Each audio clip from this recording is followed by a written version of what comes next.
जय हिंद दोस्तों, आप सभी का स्वागत है एक बार फिर से आपके अपने यूट्यूब चैनल यूनिक ज्ञान में। आज हम MA first semester geography paper first का चैप्टर 4 देखेंगे, जिसमें हमें पढ़ना है प्लेट विवर्तनी के सिद्धांत के विषय में। इसके पहले हमने आपको 3 चैप्टर बहुत ही अच्छे तरीके से बता दिए हैं। अगर आपने नहीं देखे हो तो चैनल पर विजिट कीजिए, आपको प्लेलिस्ट मिल जाएगी MA first semester geography paper first classes के नाम से, जहाँ पर आपको फर्स्ट वीडियो आपकी मिल जाएगी, जहाँ पर आपको सिलेबस बताया गया है। उसके बाद क्लासेस जो है चैप्टर वाइज टॉपिक वाइज आपको बताई गई हैं। अन्य जैसे कि geography paper second, paper third, paper 4 के भी आपको सिलेबस बताए गए हैं, उनकी भी प्लेलिस्ट बनी है। क्लासेस स्टार्ट हो गई हैं, कुछ क्लासेस करा दी गई हैं। एक एक पेपर आपका जो है सभी सिलेबस आपका कंप्लीट करा दिया जाएगा, इसलिए चैनल पर बने रहें। अगर आप चैनल पर नए हैं तो चैनल को सब्सक्राइब करें, दोस्तों के पास शेयर करें, जिससे आने वाली वीडियोस आपको प्राप्त होती रहें। कमेंट करके कोई भी डाउट रहे तो आप पूछ सकते हैं। पूरा लेक्चर देखने के बाद कोई भी डाउट आपके मन में रह जाता है तो आप कमेंट करके पूछ सकते हैं। टेलीग्राम चैनल पर आपको इसका पीडीएफ नोट्स दिया जाता है, जिससे आप वहां से पीडीएफ नोट्स लेकर रिवीजन कर सकते हैं या फिर अपना हैंड रिटन नोट्स बना सकते हैं, जिससे आपको तैयारी करने में आसानी होगी। तो चलिए देखते हैं प्लेट विवर्तनिकी के सिद्धांत के विषय में और चैनल वीडियो को शुरू करते हैं। प्लेट विवर्तनिकी का सबसे पहले हम परिचय जान लेते हैं। प्लेट विवर्तनिकी सिद्धांत जो है वो 20वीं शताब्दी की महत्वपूर्ण देन है। कौन सी शताब्दी की? 20वीं शताब्दी की यह महत्वपूर्ण देन है। महाद्वीप व महासागरों की उत्पत्ति से संबंधित यह नवीनतम सिद्धांत है। किससे संबंधित है यह सिद्धांत? महाद्वीप एवं महासागरों की उत्पत्ति से संबंधित यह नवीनतम सिद्धांत माना जाता है। सर्वप्रथम टूजो विल्सन ने सन 1965 में प्लेट शब्द का प्रयोग किया था। वैसे टूजो विल्सन जो हैं वह 1960 में, उनसे पहले टूजो विल्सन से पहले 1960 में ही प्रोफेसर हैरी हेस ने इसका प्रतिपादन किया था, लेकिन इन्हें मान्यता नहीं मिली थी। सबसे पहले जो है शब्द का प्रयोग मान्यता जिसे मिली है वो है टूजो विल्सन, उन्होंने प्रयोग किया था 1965 में।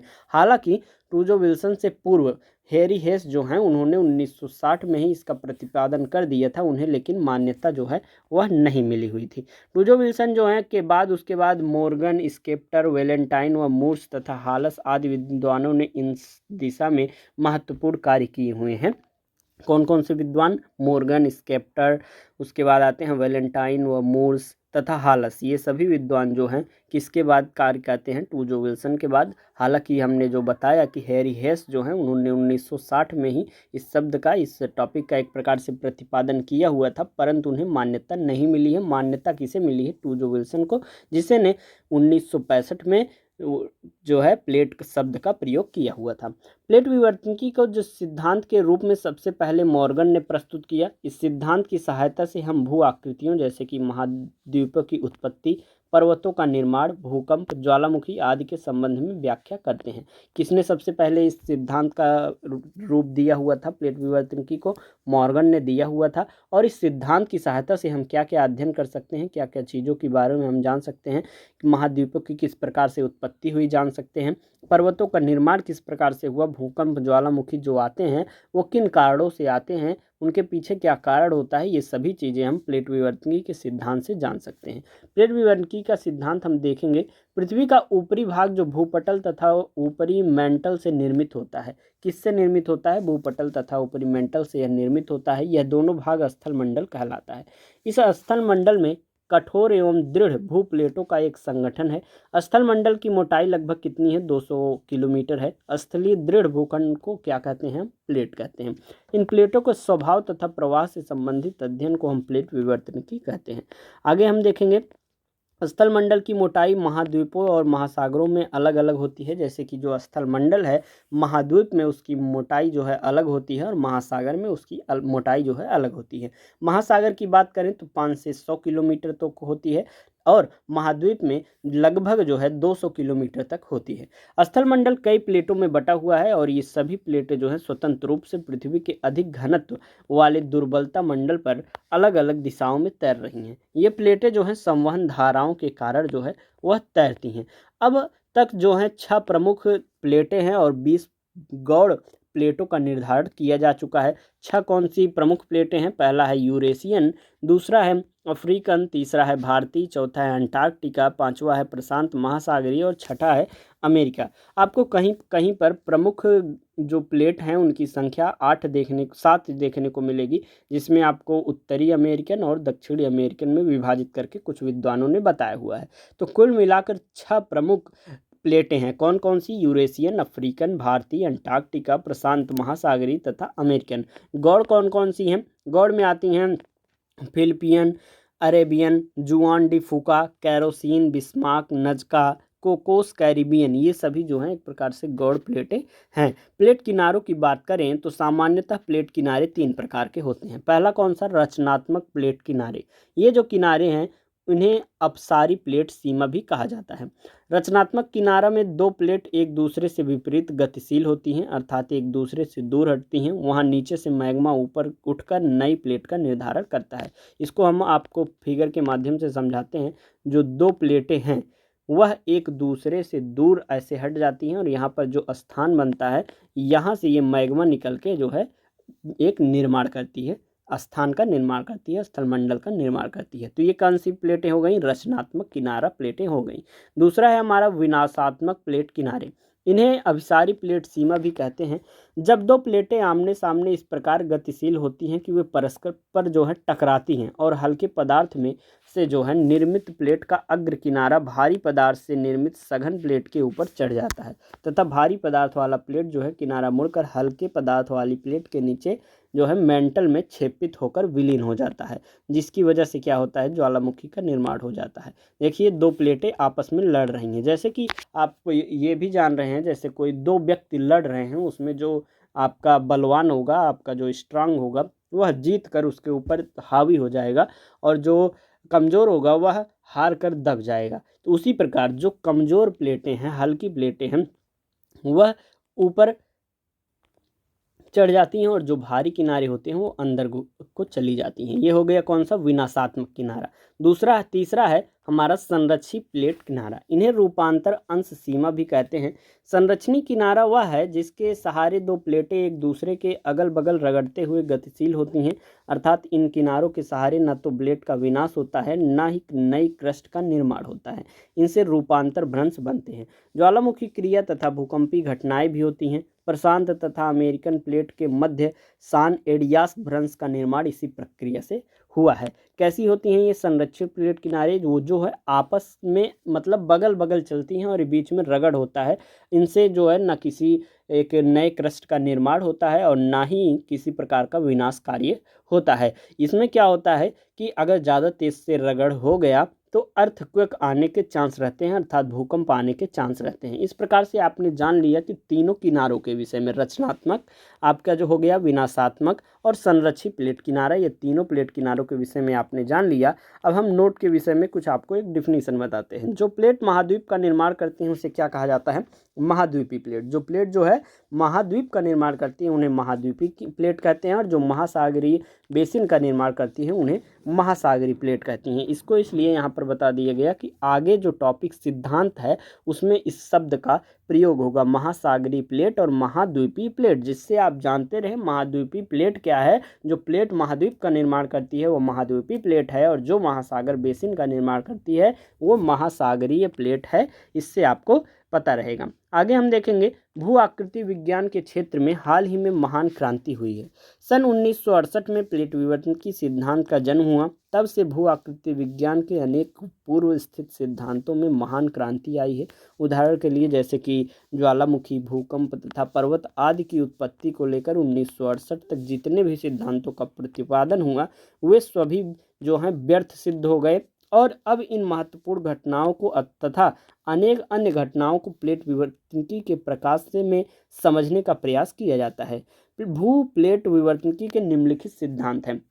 जैसे कि पहले जो है विभिन्न प्रकार के सिद्धांत आए हुए थे, ज्वालामुखी का अलग, भूकंप का अलग, पर्वत आदि की उत्पत्ति, इन सभी चीज़ों की उत्पत्ति के अलग अलग सिद्धांत आए हुए थे।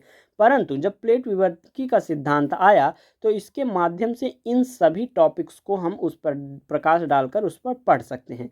तो एक प्रकार से जो पुरानी अलग अलग सिद्धांत थे छोटे छोटे वो खत्म हो गए और प्लेट विवर्तनिकी का एक प्रकार से महत्व बढ़ गया। अब प्लेट विवर्तनिकी में कौन कौन से सिद्धांत हैं? पहला है प्लेट विवर्तन एवं महाद्वीपीय विस्थापन। महाद्वीप एवं महानगर अपनी जगह कभी स्थिर नहीं रहे हैं, यह तथ्य प्रमाणों द्वारा सिद्ध हो चुका है। प्रशांत महासागर में भी संकुचन के प्रमाण प्राप्त हो चुके हैं। इसके साथ साथ अटलांटिक महासागर के नितल में भी धीरे धीरे विस्तार हो रहा है। महासागरों में विस्तार होने से महाद्वीप स्थापित होते हैं तथा महासागरों में संकुचन होने से महाद्वीप के बीच की परस्पर दूरी जो है वह कम होती है। परस्पर दूरी कम होती है। आगे हम देखेंगे वेलेंटाइन व मूर्स विद्वानों ने सन 1970 में विवर्तनिकी के विषय में गहन अध्ययन किया है तथा अपने महत्वपूर्ण विचार प्रस्तुत इन्होंने किए हैं। इन्होंने बताया कि 700 मिलियन वर्ष पहले समस्त महाद्वीप एक साथ जुड़े हुए थे, जिसे उन्होंने पेंजिया का नाम दिया हुआ है। इसके बाद लगभग 600 मिलियन वर्ष पूर्व पेंजिया में विस्फोट हुआ और वह अलग अलग टुकड़ों में बट गया। प्लेट में गति होने के स्थलीय ये स्थल भाग फिर आपस में जुड़ गए।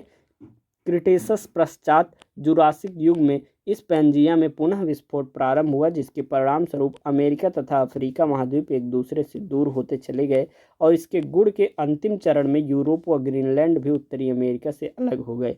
इस प्रकार भूप्लेटों में गति होने के कारण महाद्वीप तथा महासागरों में संकुचन एवं विस्तार की क्रियाएं जो हैं होती रहती हैं। इनका कहने का तात्पर्य यह है कि जो महासागर है उसमें संकुचन होता रहता है और जो प्लेटें हैं उनमें गति होती रहती है। वह उन्होंने बताया कि 7000 वर्ष पूर्व जो है ये सभी प्लेटें एक में जुड़ी हुई थी, जिन्हें हम पेंजिया कहते हैं। उसके 6000 वर्ष पूर्व जो है उसमें एक विस्फोट होता है, सभी अलग अलग हो जाते हैं, परंतु उनमें गति के कारण सभी फिर से आपस में मिल जाते हैं।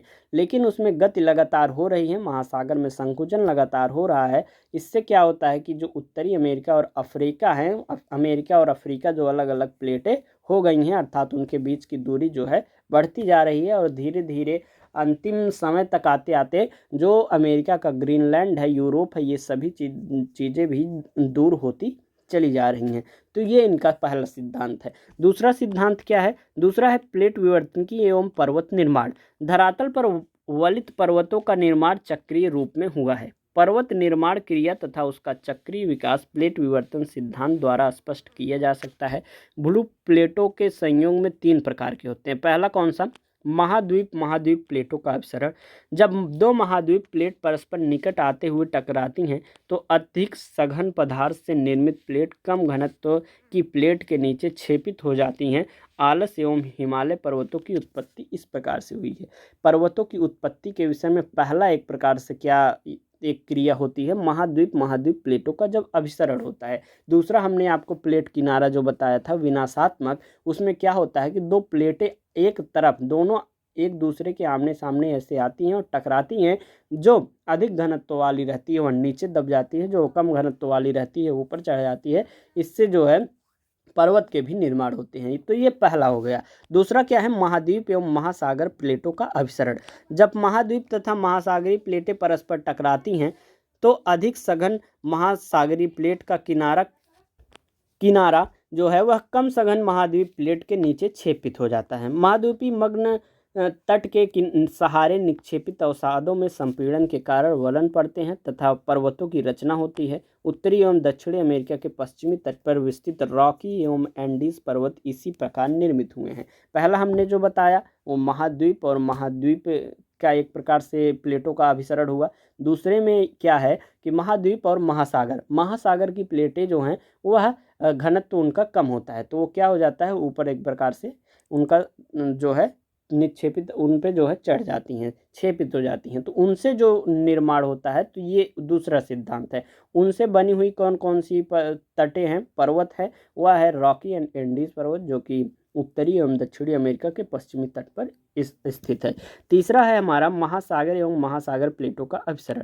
दो महासागरीय प्लेटों के टकराव से एक सागरीय पटल दूसरे सागरीय प्लेट के नीचे छेपित हो जाता है। इससे उत्पन्न संपीड़नात्मक बल से द्वीप तोरण तथा द्वीपीय चाप के पर्वत उत्पन्न होते हैं। जापान के द्वीपीय पर्वत, फिलीपाइंस के चाप, मरियाना चाप, हिंदू महासागर के उत्तरी पूर्वी द्वीप तोरण एवं द्वीपीय चाप इसी प्रकार उत्पन्न हुए हैं। कुल मिलाकर जो कम घनत्व वाला रहता है वो ऊपर चढ़ जाता है और जो ज़्यादा घनत्व का रहता है वह नीचे चला जाता है।